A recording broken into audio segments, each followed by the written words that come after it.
Hey everyone, my name is Charlie and welcome to Fully Equipped. Acts chapter 9 is a major one in the book of Acts.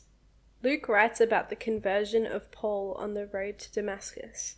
This chapter is part of the section of Acts that talks about the gospel going out from Jerusalem to the Gentiles and to other Jews.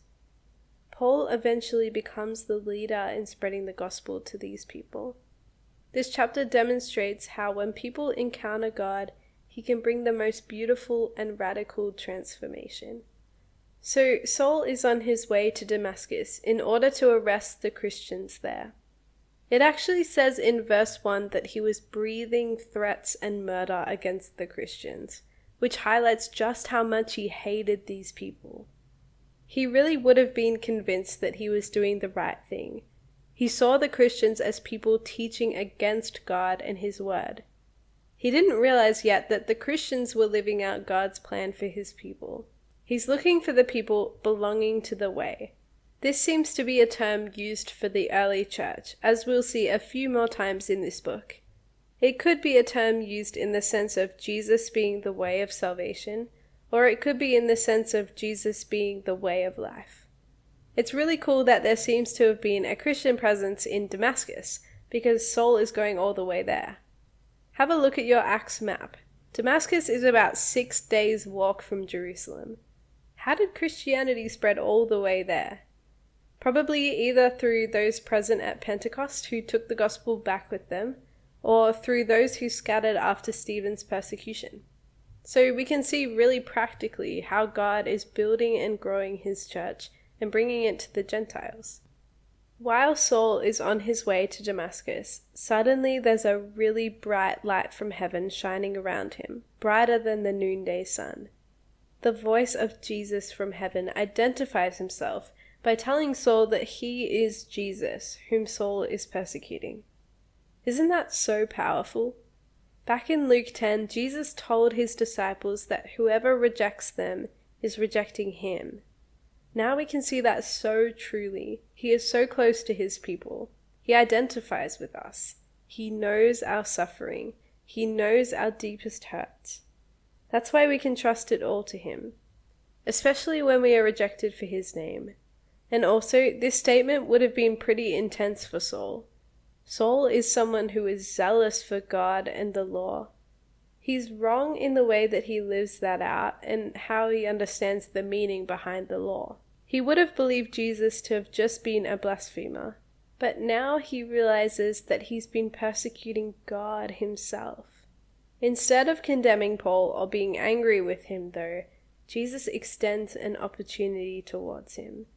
Saul is blinded, but Jesus tells him to go into the city and obey the instructions he's given. Meanwhile, Jesus appears to a Christian named Ananias in Damascus in a vision. He tells Ananias to go and find Saul because Saul has received his own vision about Ananias coming to him. He tells Ananias to pray for Saul that he may receive his sight back. Ananias is, understandably, a little bit apprehensive.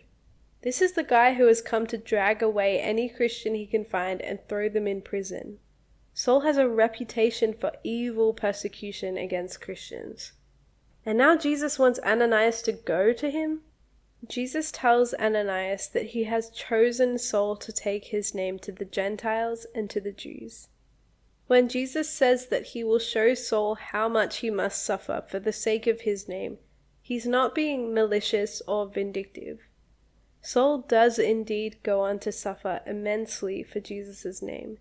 And church tradition says that he was eventually martyred. But we see throughout Saul's letters that he has a beautiful perspective on his sufferings. He sees that just as Jesus suffered to bring salvation, his own sufferings allow other people to receive salvation too.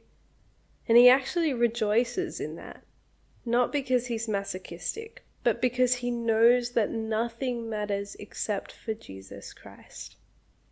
After Ananias goes and prays for Saul, he gets his sight back and immediately he gets baptized. Doesn't this whole story show how God is at work in the lives of his people? He orchestrates and plans everything for his good plans and purposes. God is in control, and He cares about the lives of individual people.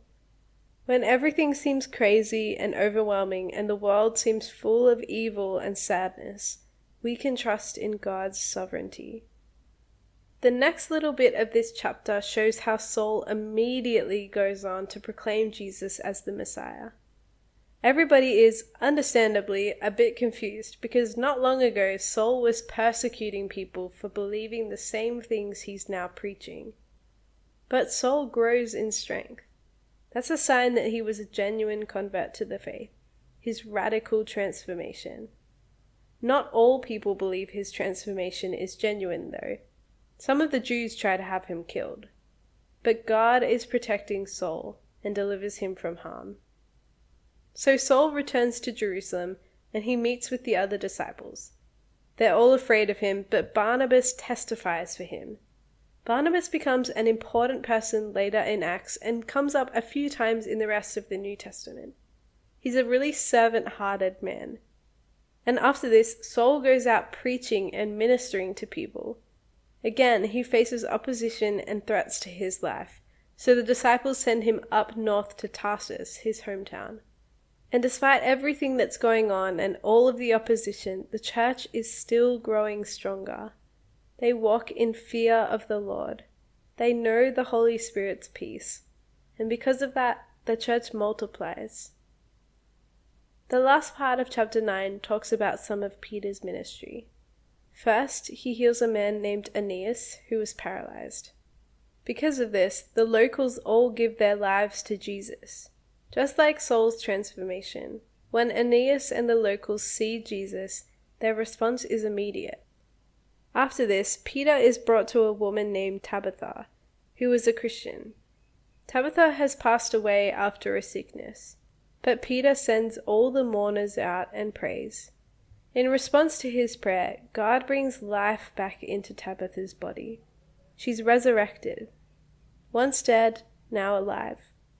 And one day she will die again, but her resurrection points to Jesus and the hope believers have in him. Because of this miracle, many people are saved. God is at work in the lives of believers and unbelievers, Jews and Gentiles, men and women, those in Jerusalem and those in far-off cities. He's seeking out all different kinds of people. He wants people to know his name. So how does this equip us? We saw how God healed a faithful woman who did many good works and served other people. But we also saw how God brought salvation to a man who hated his followers and persecuted them. He is so generous in his love. And there's nothing we can do to merit some kind of reward. If we're really good, that doesn't oblige God to give us blessings. If we pray really hard and for a really long time, it doesn't mean God has to answer our prayers in the way we want him to. God responded to Peter's simple prayer.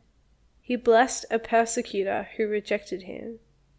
He brought healing to a regular man who wasn't even asking for it. And he resurrected a woman even though he didn't have to, and used that to bring others into his presence. These kinds of stories show us that God is a good God. He loves us. He loves to bless us, not out of obligation or some kind of transactional prayer or because we've read our Bible every day this week.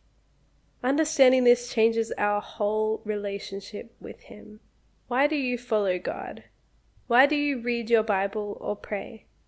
Is it because you kind of feel like you have to?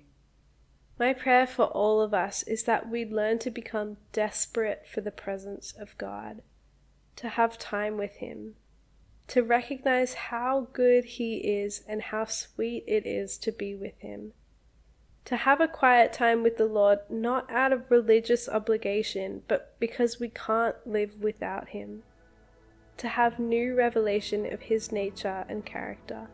Let's be people who seek to know him more, who live in awe of him, rest in the peace and comfort of his Holy Spirit, and cling to him with everything we have.